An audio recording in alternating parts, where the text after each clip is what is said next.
Hi, this guy is made by JD. It's called the JXD 399. It's an altitude hold quadcopter. This will be the review and the mods. The neat thing about this is that these rings are hard plastic, so they have about 10 LEDs in each ring that light up this guy, and it lights up very well. Let me power it up and show you.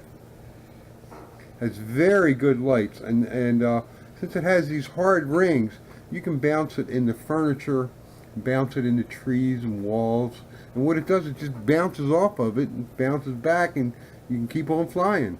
So that's one thing that's nice about this. It's like the micro quad, the E010. It's very similar to that, but it's much bigger, more powerful. You can fly this outside. It has a 6-axis control, which means it has auto stabilization. It's easy to control, good for beginners. This has altitude hold, so I mentioned you get it up to a certain altitude and it stays at that altitude, and a beginner doesn't have to worry about throttle management. They just worry about flying it. It's 2.4 gigahertz, so it will work in long range. With those cool color lights that I mentioned, the lights themselves are very bright at night. Let me turn it around. This is actually the front. The blue lights are the front. I don't know why they did that, but they did that. The LEDs are very, very bright at night. This is probably the best nighttime flyer that I have. The disadvantage is that all these LEDs take away from the length of fly time that you have. So there's a trade-off there, the brightness of the LEDs versus the flight time. Has headless mode, which I never use. Altitude hold, has a barometer. Works very well outside. You get it up to about 6 feet, 8 feet, and just keep it at that height and just fly it around. It works very well. Has 2 modes, has a high and a low mode. The low mode, the yaw is very slow, and the pitch is very not very deep. The high rate, the pitch increases a little, and the yaw increases a little. Yaw is flyable with that high rate yaw. You can almost do funnels with it. Has a 1 key to start the motors and 1 key for landing, which is this key right here that they have. What it has is these keys are not trims. These keys are to do certain activities. The difference that this controller has over most other controllers, this is not a slide type switch, it's a push button type switch. You need to push it, hold it in, and this top key is headless mode. This key is start the motors and auto landing. These keys are for your camera and for taking videos. These are true trims that it has. You hold it in to power it off. The colors are very bright. I mentioned the blue in the front here and the green in the back. Motor type that uses coreless motors, which will last a little bit longer, but they are brush type motors, so they will wear out eventually. They look like they're the big 8520 type motors. I mentioned the buttons, frequency, I mentioned 2.4. Mode is mode 2, which means this stick is your throttle and it's centered for the altitude hold, so you just keep it at that center point and it'll maintain that altitude. You go up a little to increase the altitude, go down a little to decrease the altitude. The remote control distance is about 50 meters, and for something this size, 50 meters is fine. It's for the battery in this little guy is pretty big. It's a 500 milliamp battery that it has. It's a fairly big battery depth-wise, and you won't find that size. That's a unique size that it has. I put some 380s in here and it flew okay with the 380s that I have. Charging time for the battery is about 70 minutes. with the charger that it comes with. If you use a hobby grade charger, it will be a lot faster. It only flies about 6 minutes, has a short flight time, and that's because of the LEDs. And there's no way to turn off the LEDs. It has like 10 LEDs in each arm, so that's a total of 40 LEDs that are draining the battery. The remote takes 4 AAA batteries, and you need to supply the batteries. The weight on this guy with the battery, let's see what it will be.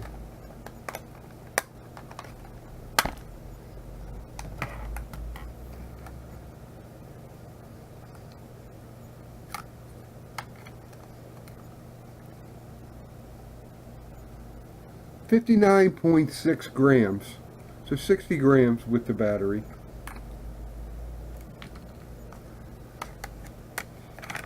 The size of this guy is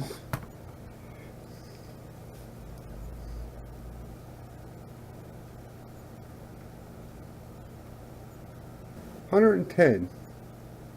So it's 110 motor to motor.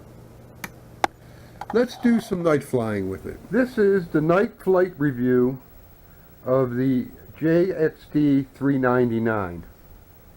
Let me turn it on.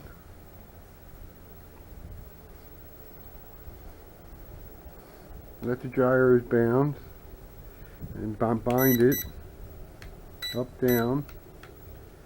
Start the motors. A little bit of up. This is in low rate. Here's the yaw. Here's the pitch. Pretty good pitch for a low rate. Here's the yaw. A terrible yaw. Very slow. Let's go to high rate. See if I can trim this out. Got a lot of forward. Jeez.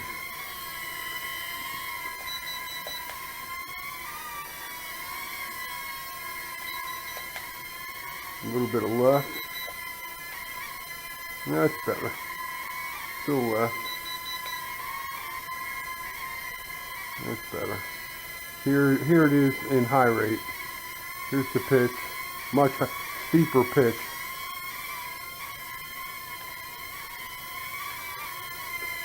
Here's the yaw. A little bit faster. Still a little slow, but a little bit faster.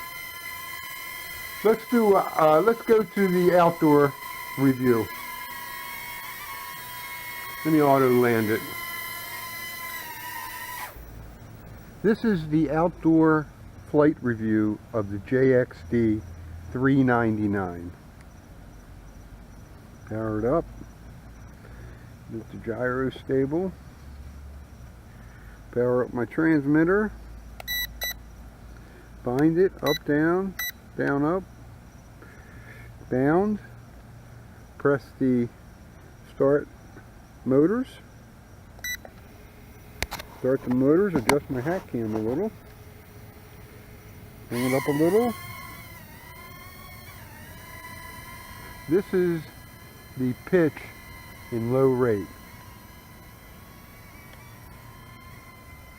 Bring it up a little. This is the yaw in low rate. Real slow. We put it on high rate. Bring it a little closer. This is the pitch on high rate. Pretty good pitch.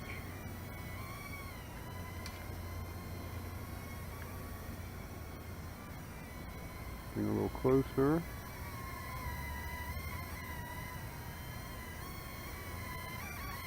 This is the yaw on high rate. It's okay. Manageable. This is it doing funnels on high rate. They're okay. Little big funnels, but it can do them. Let's fly this guy around a little bit. Bring it up to about here.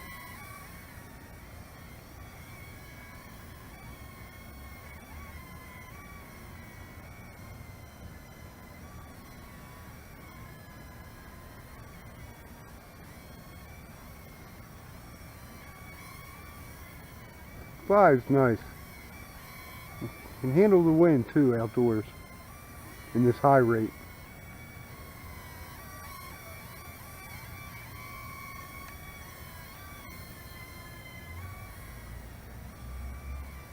Let's see what the final score is. Wow, this quad has great lights. The only problem with it is that a couple days ago I powered it up and gave it some up throttle, started the motors, gave it some up throttle, and it immediately hit the ceiling. So I figured, okay, it needs calibration. So I calibrated it, did the same thing, hit the ceiling. Let it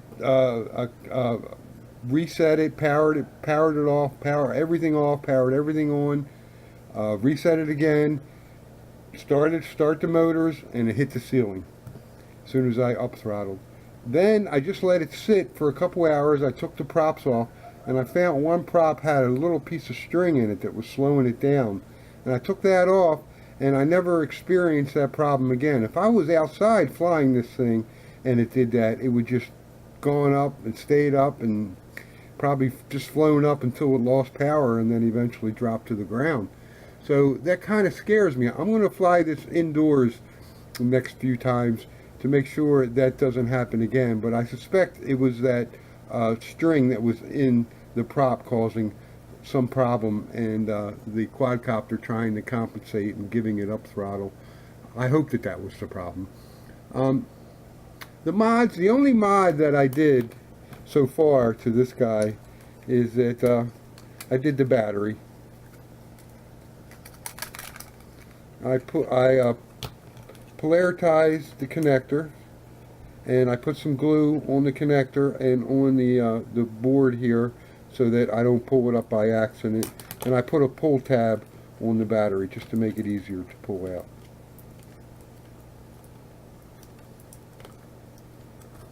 Something that I did, I'm scared of that flyaway problem, so what I had to do was I had to put my phone number on this to just in case it does fly away and somebody finds it. My final score is a 91. If the flyaway problem comes back, I'm going to take 30 off of that. But if it doesn't come back, I give it a 91. I'm taking 0.9 off because it's heavy. This thing is heavy for such a little guy, and it has a short flight time. Leave your questions in the comment section below, and thanks for watching.